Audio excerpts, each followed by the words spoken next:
Welcome to Charts Today. My name's David Linton, and today's edition for Tuesday, the 22nd of September, comes to you from London. And we saw quite big falls in the market yesterday, although there was a recovery, and in fact, the NASDAQ actually managed to turn positive by the end. The dollar actually rose quite strongly yesterday, so that's really good news for the dollar, but it's still bearish in the medium and long term charts. But this might be a bottom, so we just need to see that. And on the long term point and figure chart, we never really made it to bearish, although we did on the weekly Ichimoku. Remembering this is my long term, my medium term, and my short term view, weekly, daily, and 60 minutes. And we do have an upside target of 2% potentially on the dollar. So, dollar just looking stronger there. And that means, of course, then that the euro is looking weaker against the dollar. So, we saw that fall in the euro against a stronger dollar yesterday. The yen, dollar yen, is sitting steady at 104. And again, we haven't quite improved here yet on the dollar to get bullish, so it's not across the board that we're seeing the dollar improving. Sterling sitting at 127.87.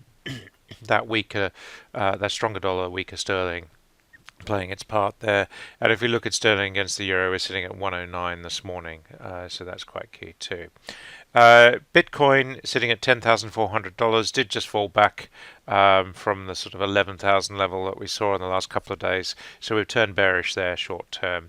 The S&P 500 index was down 1% overnight, so we did see that fall carry through to the broader indices. The Russell 2000 index, for example, was down 3%. So we saw quite big falls across the board, but when it came to the NASDAQ, which has really been the driver of the market, it actually ended up 0.6% higher yesterday. So we're still bearish short term. We have activated the downside targets, but we did see a little bit of a recovery yesterday, and we might be just finding some cloud support there on the daily chart. Today will be pretty critical to see where we go next. The Dow Jones was down 1.8%, so this shows that the non-tech stocks had a pretty bad day yesterday.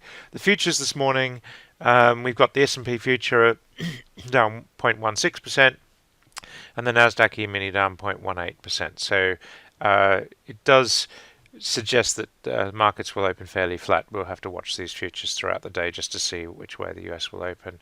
The VIX volatility was higher than 30 at one point yesterday, has fallen back over the last few hours. We're back below the 30 level. It's still relatively high compared to what we saw all through last year, but it has come off. We are just still in bullish territory there, of course, remembering that the VIX is a fear index, so the higher it goes, the worse it is for stocks. The FTSE future is up 0.5% this morning.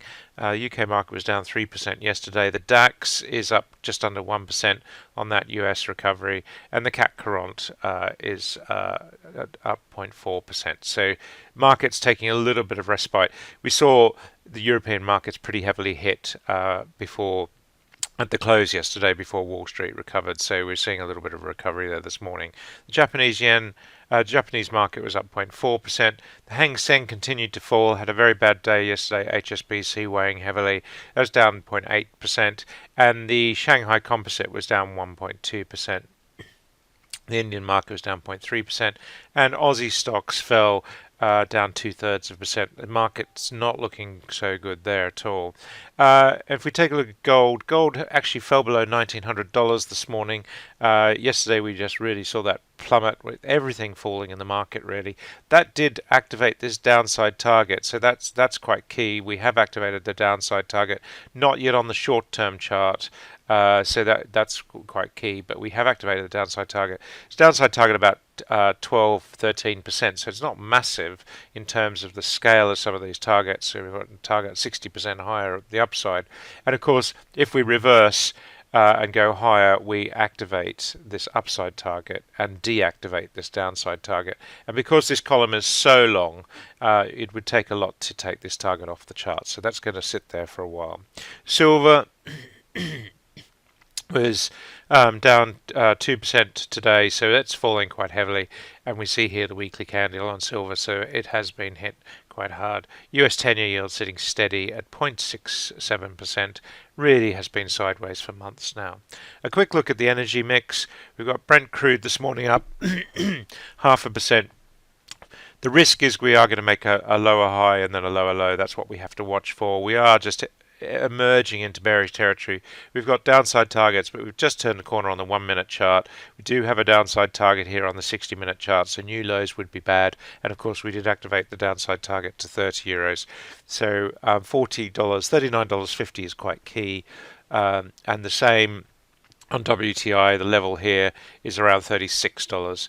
US NatGas had a pretty bad day again yesterday, making new lows. So that's not so good for the currency either, for this NatGas. Coal is actually down slightly, but still a relatively good-looking chart with upside targets. Emissions fell heavily yesterday on sentiment, so that's quite key as well. We saw here nudging back to that 26 mark. 25 is the support level for emissions, and 30 is the breakout level. So at the moment, we're stuck in that range. Gas in Europe down this morning, down 2% on MBP. It had a strong day yesterday, and TTF down much the same. Again, had quite a good day yesterday, and still looking bullish on both time frames there, the daily and the 60-minute chart. Winter gas up this morning by 1.4%, so the longer term contract looking better there. German power is down 0.25% this morning, just coming back to that €40 mark. Very similar to the emissions chart. 39 is support, 43 is the breakout level. We're stuck in the range for the moment. Keep an eye on the targets. That's it for today. Until tomorrow, happy charting. See you then.